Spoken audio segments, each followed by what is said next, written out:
As leaders, we give our input on various issues all day long. Whether we're chiming in on the development of an important project, reviewing a blog post that's going up on our website next week, or chatting with a team member about their career goals, our guidance is required on the daily. That is the nature of leading. But have you ever considered whether your leadership is anchored to the past instead of prompted by the future? Little do you know, this can be the difference of subpar leadership versus truly being an inspirational, motivational leader that I know you want to be. So on today's episode, I really want to dig into giving crappy feedback and how that may actually be holding your team back from greatness. Plus, I've got a solution in my back pocket that is truly going to change the way that you look at leadership and look at giving feedback, generally speaking, forever. Stick with me. This is going to be so good. Go ahead and do yourself a favor. Just grab that notebook, grab your favorite pen, because we are about to get into it right after this.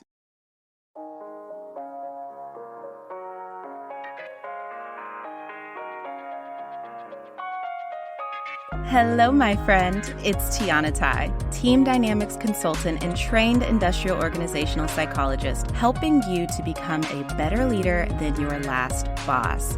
And right now, you are tuning into the go-to podcast for entrepreneurs building and leading teams. Hiring, onboarding, management, or maybe you just want some general advice about building your business.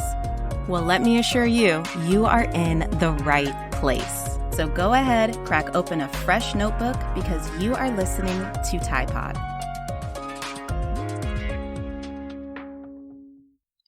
Today's episode is brought to you by ClickUp.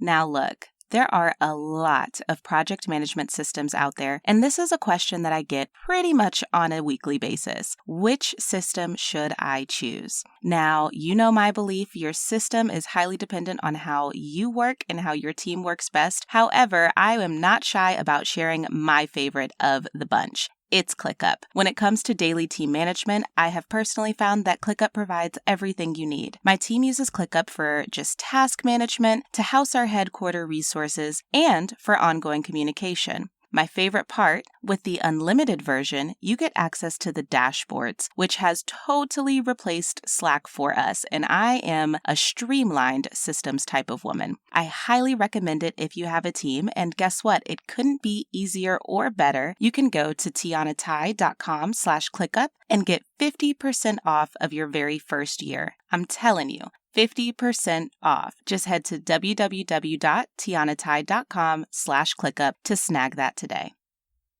Alrighty, my friend, are you ready to get into this? Because I know I am. Look, crappy feedback is the bane of my existence as a leadership coach, as a team dynamics expert. There are so many other effective methods to really make sure that we are inspiring and motivating our team members to do great work and really just push forth the vision of your company. So I want to get into this conversation around a key difference between two words, one of which I know you've heard before, and one it could be new to you. And that is feedback versus feed forward. All right. So the words sound super similar, but in reality, they are two vastly different methods of providing that input and guidance to your people that you are looked to for every single day.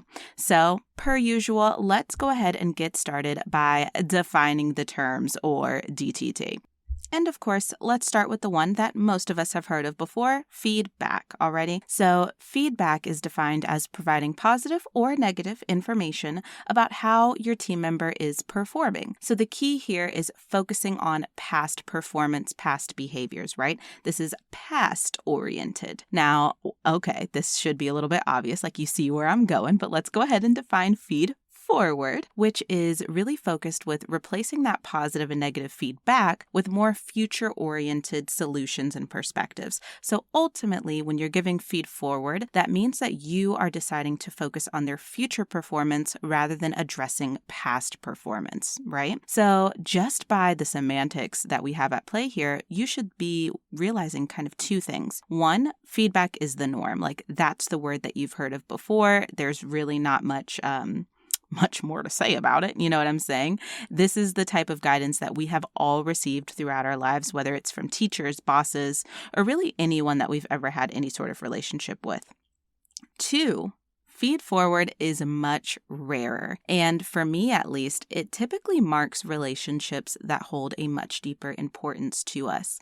For example, whenever I think about teachers in my life, right, I can give you, I probably actually can't give you the name because I have selective memory and I'm not good with names, but I can tell you about many, many teachers in my lives who have been perfectly adequate teachers. But when I think about the conversations had and the interactions that I've encountered with them, a lot of that has been past performance oriented, right? So they would talk to me about this grade that I got or this project that I did and what could be done better, yada, yada, yada. So very, again, focused on my past. But I could tell you about one teacher in specifically Mr. DeHunsey, right? And he was extremely focused about chatting with his students about their future. So, okay, you want to go out for the school newspaper. Why? What can you see in your future about that? And we would have more so future-oriented conversations that, of course, impacted my performance, right?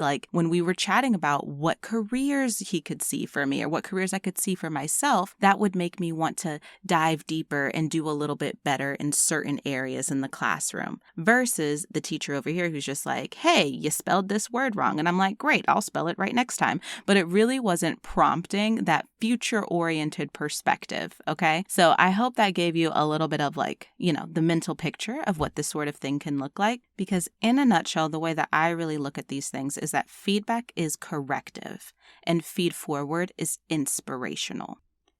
Now, since feedback is obviously the more well-known of the two, it tends to be the traditional route that most employers take to give positive praise or constructive criticism to their teams, right? And there's a time and a place for using feedback, regardless of some of the negatives that are out there, research can show that feedback can shut down mental dashboards. It typically focuses primarily on ratings and not on continued development, and it can actually reinforce negative behaviors. And yet, despite some of these negatives, I believe there really is a place for it. We can't just go around this world not addressing past performance, right? It's not going anywhere. However, I often recommend that as a leader, we look for opportunities to really incorporate the usage of feed forward as another method in our little toolbox, okay? We can mix it in and figure out in which scenarios it's more appropriate to use that corrective feedback or that inspirational feed forward. Because let me tell y'all,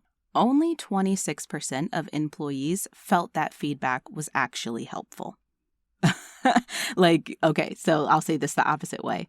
74% of employees felt that feedback was not helpful at all. All right, that is not good. So we need other tools to bring out of our toolkit in order to help our people help themselves and really improve their performance. And it's my belief that Feed Forward is one of those tools that can effectively do so. So I want to talk to you a little bit more about it.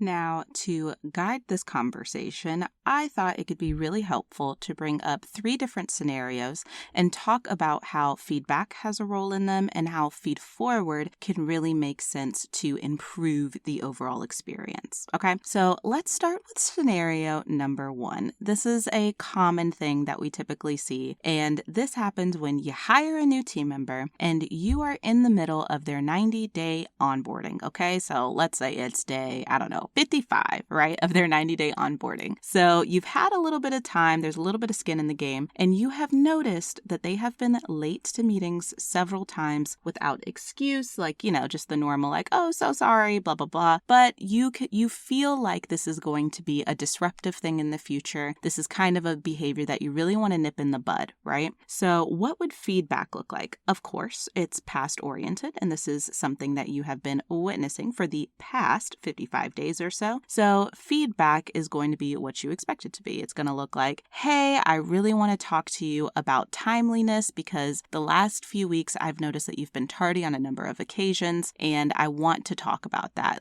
That's a behavior that we really can't have going forward. So I need your commitment to nip it in the bud.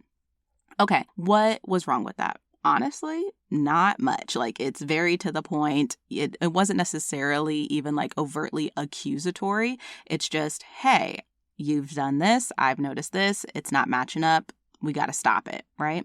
However, how can giving feed forward really enhance this conversation and really actually generate better behavior change and really improve their performance? Well, I'm glad you asked. I will tell you. So rather than solely giving that negative feedback about how they are continuously late, you could say something along the lines of, going forward, it's going to benefit all of us for team meetings to start on time. So we need to figure out a way to really improve this punctuality. For example, I really like having a 10-minute reminder alert me to upcoming meetings. What's something that you think is going to help you keep track a little bit better?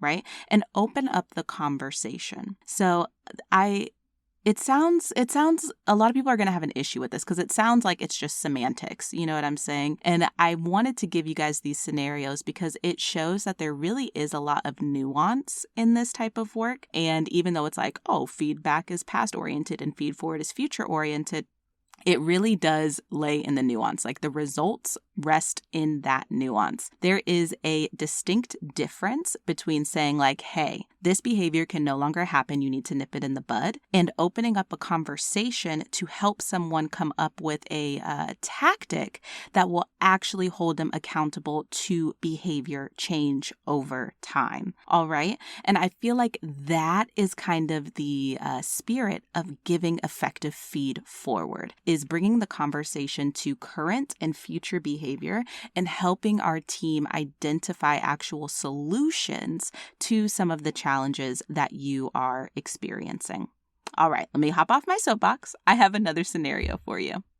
All right, so in this scenario, let's say you have a team member who is client-facing, and there was some sort of presentation, some opportunity where they were the ones communicating to your client, and they just royally screwed up, right? Like the client took offense, there was a little bit of bristling going on, and you really had to kind of step in, mitigate it, and save the day.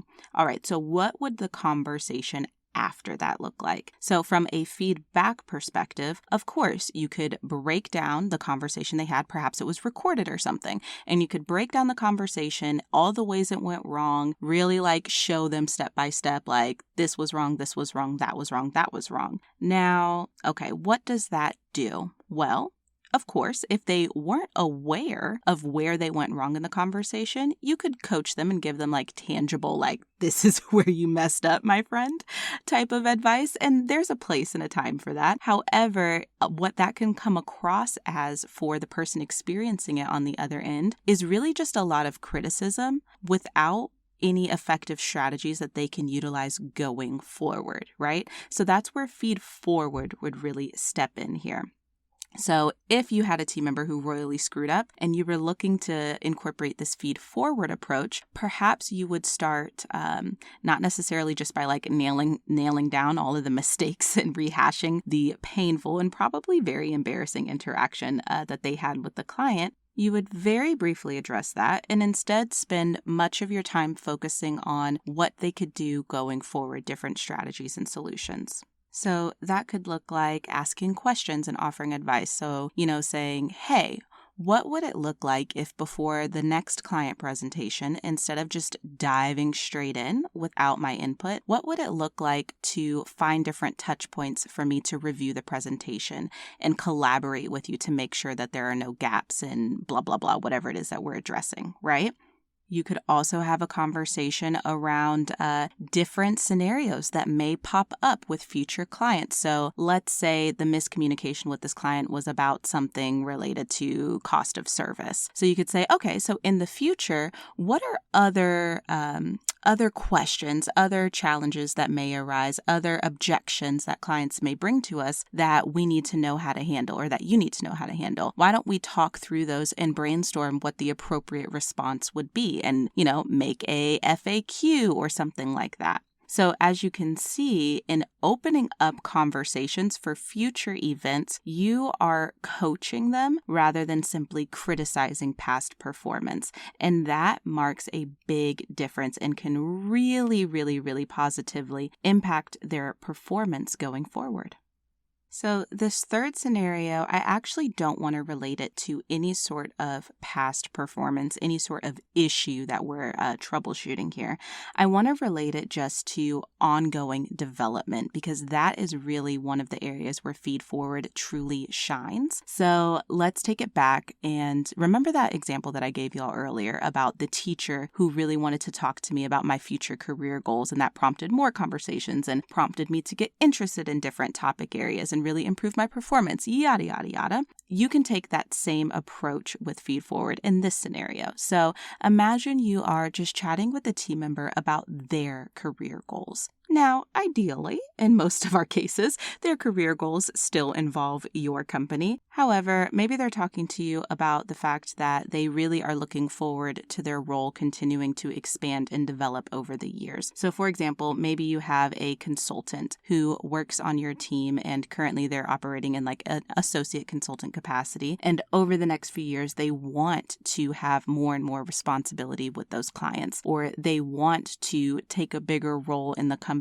and generate business by like going and pitching on your behalf. So in that case, of course, there's probably some past performance that you could bring up, but we don't necessarily have to because it's not going to be directly related. So instead, you can encourage a conversation around, okay, so if you're telling me, for example, that you want to, facilitate more workshops on behalf of our company, you want that in-depth, face-to-face, like on-the-ground client interaction and take some of the workload off of me as the primary consultant. To do that work, let's talk about what skill sets are really going to make you successful in that. Are you comfortable with facilitation? Are you comfortable managing different personalities live? Like, what skill sets are related to this future state in your career that you desire? And how can we really bolster and make sure you are experiencing things that will lead you to that result? As you can see, that future focus is the nature of effective Feed Forward.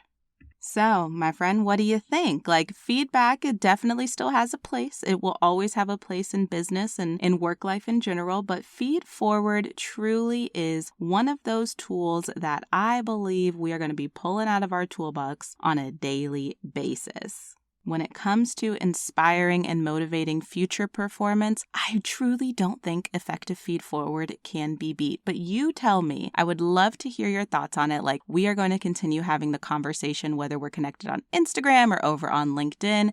Per usual, you can always slide into my DMs to chat about things like this. But for now, I encourage you in the next work week, find opportunities to incorporate some of that future-oriented Feed Forward and see how it is improving the performance of your people. And when it inevitably does, I expect you to come back on over here and drop a great review for Typod for bringing you this information. So happy feed forwarding, I guess. That's super lame, but I have no other way to wrap this. So go give some feed forward. I will see you on the next episode of Typod.